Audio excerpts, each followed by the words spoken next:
All right. Hi, this is Guys Bowling from JoBlo.com. How you doing today? I'm doing really well. Good to meet you. Yeah, it's good to be able to talk to you a little bit. I actually watched the film this morning, so it's fresh in my brain. um, That's a nice morning movie. Yeah. yeah, nice morning movie, right? So I want to ask you because the original Texas Chainsaw is so iconic, and the franchise across so many films has seen like its ups and its downs. I want to know if it was like daunting for you at all to kind of take this on because it is an iconic franchise and a lot of horror fans do love it. So I was wondering if you had any reservations at all about doing it. Well, I mean, growing up in Texas and understanding the legacy of Texas Chainsaw Massacre as not only a Texas film, but also like a film for everyone that everyone knows around the world. Yeah, it was a little daunting. I mean, but when someone comes to me with that opportunity as a Texan, I have to take it. And as a filmmaker, I have to take it. So I'm glad I did. Yeah, I'm glad to see. I mean, they're visually, I like, the Texas Chainsaw Massacre films always stand out to me visually because I think that they tried to kind of maintain like the kind of look of the 70s movie, but then also with your version, it had, it's set, modern day. So it had to kind of also look fresh. I was wondering when it came to the look of the film, like what kind of inspired you as far as that was concerned? Were you looking at the original film a lot, or were you kind of like, I want to kind of make it fresh and make it my own thing?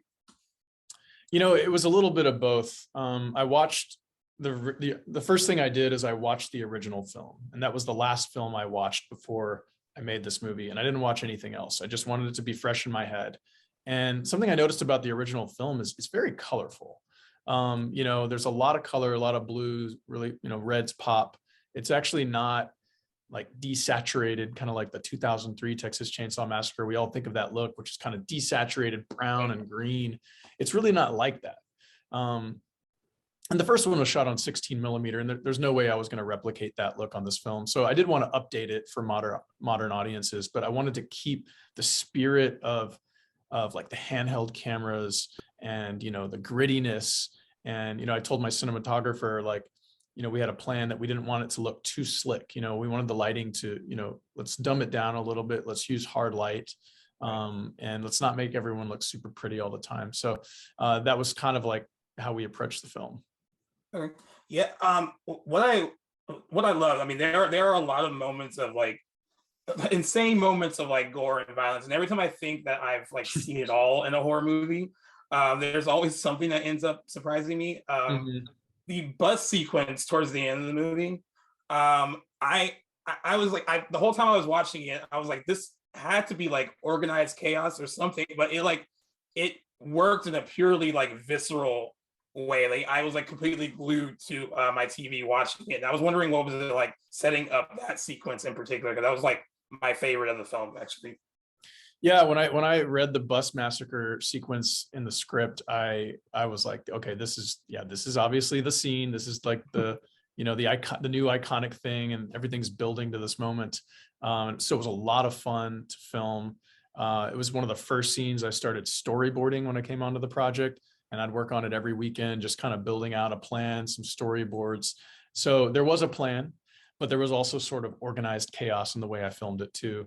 I had very specific moments I wanted to capture, but then I also just went in there with a bunch of extras, a couple of handheld cameras, and a bunch of special effects guys like covered head to toe in hazmat suits with blood cannons, and just had them go mad, just spraying blood all over the place. So it was a lot of fun. Yeah, I have to imagine it was probably a very messy like night of shooting. It was super messy, and after like one or two takes of blood and gore, we'd have to clear the bus and mop up all the blood so people weren't slipping. Okay. So when it came to kind of presenting Leatherface in this film, how did you guys want to make it a little different from what came before? Was there a conscious effort to like be inspired by any of the other films, or did you kind of just want to have a fresh take on what you did with him in this particular film? Yeah, the look of Leatherface, there was a lot of R&D that went into it. I know Fede was very, involved with that process, and we worked with an artist who he doesn't work digitally to create things. Like a lot of people would design the mask in like a computer nowadays or using Photoshop, but this guy works like in clay. So he's there sculpting the thing with his hands. And it kind of lends to like the practical nature of our film and the spirit of our film. So I went to Fede's office a couple months ago, and I walked in and there was a huge bust of the original design of the mask just sitting there on his desk, and that was pretty cool. Nice.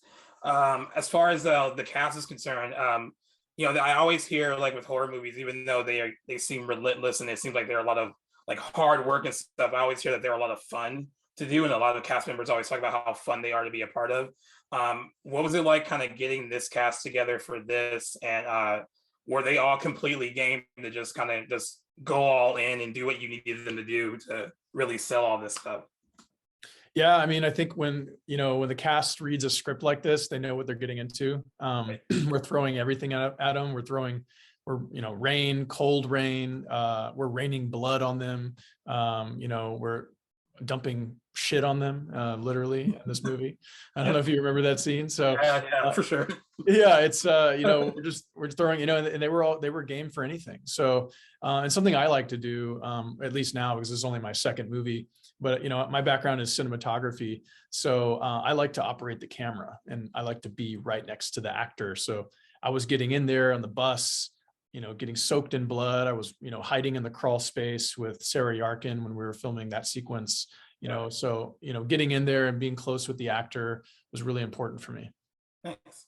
And how important was it to kind of have a connection to the original film, especially through bringing, Sally back into the mix? I know like for a lot of fans, having that connection is a good thing because it feels like, this is like a direct follow-up to that film. Like, how important was it for you to maintain that connection and bring it into this film? Yeah, I think it was important for us to honor the original film and to sort of like update the story for a new generation, but also to make this film exist on its own. Like, so you don't need to have seen the original film for this movie to work for you. Right. And Sally Hardesty, we wanted, to honor the legacy of both the actor and the character. And she sort of, passes the torch to this new cast in a way. And like quite literally, you'll find out at the end of the movie, passing the torch. So, it was really a good thing to bring her in. Nice. And so, I mean, if it's up to you, I'm sure you would maybe like to do another one of these. Where would you like to kind of see a follow-up go? I mean, if it was up to you, like, what do you want to kind of do next with it? If you're kind of at the reins of this?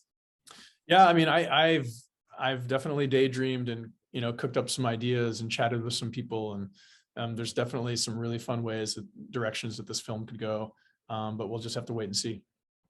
Yeah, for sure. I mean, I as a horror fan, I was pretty excited to watch it, and like I said earlier, the Texas Chainsaw franchise has seen like ups and downs, but what I really liked about your approach was just like it was just purely visceral and just purely like just really a great looking movie to look at. It's a very like beautiful looking film, Right. but also completely relentless, and I think horror fans are actually going to really enjoy it. So congrats to you on that.